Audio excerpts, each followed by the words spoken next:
Okay, so what we got today is a Harley Sportster flat track Hoonigan, whatever you want to call it, build that I am putting up for sale for $5,000 or best offer.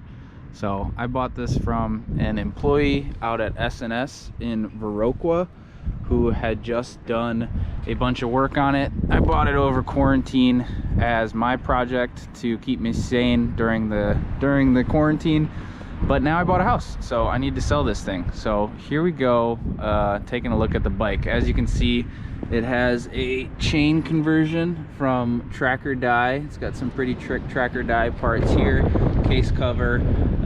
We got new pegs from Burley.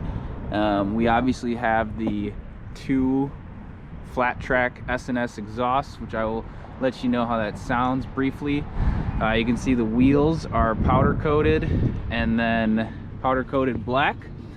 And then I'll get to the other side. We got some big stonking rotors on here. Tires are flat track build. We have a custom LED tail light. We got full 14-inch progressive suspension. We have we got new rotors on front and back, big stonking ones. This stops a lot better than your average Harley Sportster. We got the fun 883 purple. You know, Sportster's a girl's bike, but this thing rips. You can see where they did the S&S work. I will link to a video which shows that it was actually S&S themselves out in Viroqua that did the work. It's actually on a YouTube video. Once I got it, I cleaned her up, and then I've also, you know, just recently replaced the oil and transmission with a high performance kit, including that K&N filter. What else do we got? We have the Daymaker LED light. Looks real nice. I'll show you that. I have the Thrashing Supplies bag up here. We got the Roland Sands Designs fork stabilizer, some LED turn signals that don't flash right now, but I have a solution for that. I got the 1-finger clutch, so this is actually 2 fingers. You can switch out this if you want it longer, but it does reduce the pull quite a bit. Over here, same thing, 1-finger levers, new cap, and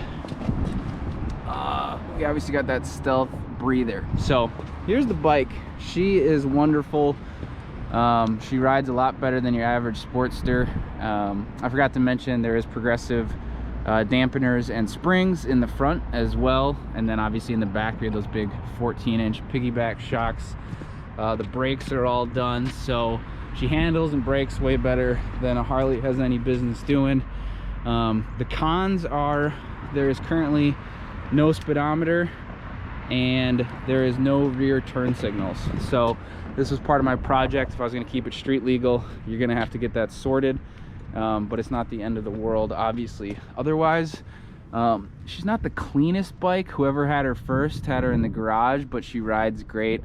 And these flat track builds, I don't know if you want it to be, if you want to eat off of it, that's on you, but a little bit different.